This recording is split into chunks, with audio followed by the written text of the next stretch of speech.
Hi friends, আমি cutie ইপা এলে welcome. আজকে একদম নতুন কিছু বানানোর চেষ্টা করছি, ধনিয়া রাইস। প্রথমেই ভাতের চালটাকে ভালোভাবে সেদ্ধ করে নেব।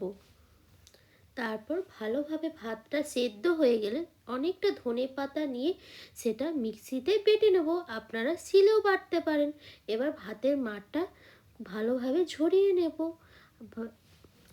এবার একটি পাত্রের মধ্যে ঘি গরম করে নেব। সামান্য পরিমাণে ঘি দেব।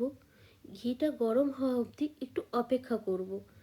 তার মধ্যে আগের থেকে কেটে রাখা সয়াবিনশুঁটি, মটরশুঁটি ও গাজর, দেখুন আমি যেমনভাবে কেটেছি সেরকমই কাটার চেষ্টা করবেন।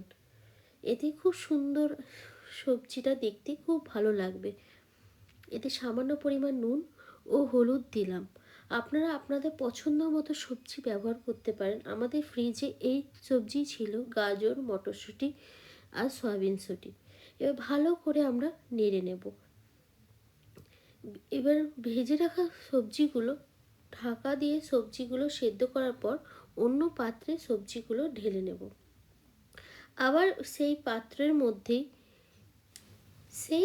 মধ্যে 2 চা চামচ ঘি দেবেন এবং তাতে দারচিনি, এলাচ এবং লবঙ্গ দিয়ে ভালোভাবে একটু গরম করে নেবেন। গরম হয়ে এলে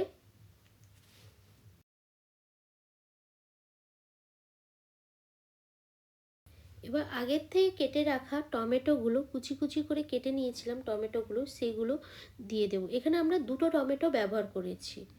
আপনারা আপনাদের ভাতের পরিমাণ অনুযায়ী টমেটো ব্যবহার করবেন। এখানে 2টো টমেটো ব্যবহার করার পর ভালোভাবে মিশিয়ে নেব খুন্তির মাধ্যমে।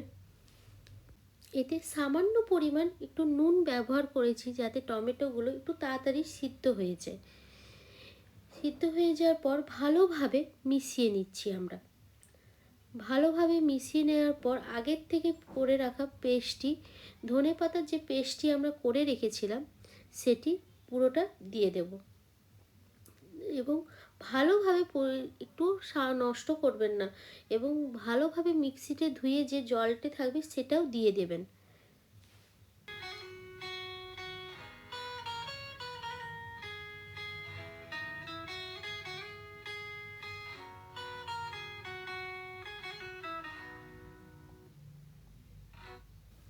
ভালোভাবে মশলাটা মিশিয়ে নেব।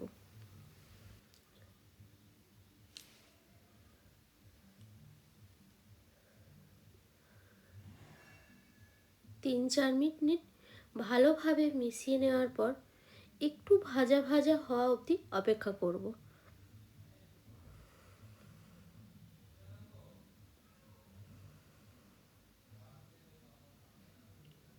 একটু ভাজা ভাজা হয়ে এলে যাতে 4টে কাঁচা লঙ্কা ফালি করে দিয়ে দেব।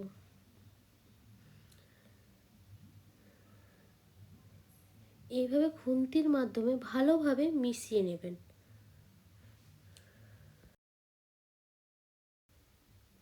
রঙটা এরকম খুব সুন্দর মিষ্টি একটা রং এলে তাতে আগের থেকে ভেজে রাখা যে সবজিগুলো ভেজে রেখেছিলাম সেগুলো সব দিয়ে দেবেন।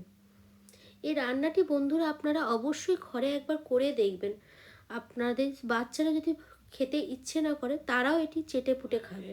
এবার তাতে আগের থেকে যে ভাতটা করে রেখেছিলাম সেটাও দিয়ে দেব এবং এবার আগের থেকে করে রাখা যে ভাতটি তাতে অল্প পরিমাণ দিয়ে একটু সামান্য পরিমাণ মিশিয়ে নিয়ে পুরোটাই দিয়ে দেব।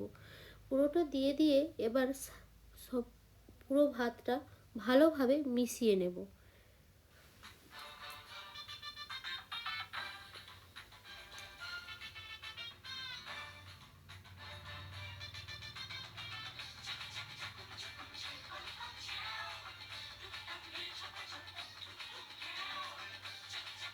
এবার সামান্য পরিমাণ নুন দিয়ে ভালোভাবে মিশিয়ে নেব।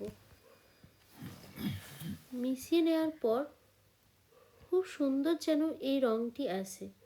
এই এই খাবারটি খেতে এত সুন্দর হয়েছিল বন্ধুরা, আপনারা অবশ্যই ঘরে করে দেখবেন। এটি ছোটোর থেকে বড় সবাই খুব পছন্দ করবে। এই রান্নাটি যারা সবজি খেতে পছন্দ করে না যেসব বাচ্চারা, তারাও এটা টিফিনে নিয়ে যেতে পারে এবং ঘরেও তাদেরকে এটা করে দিতে পারে।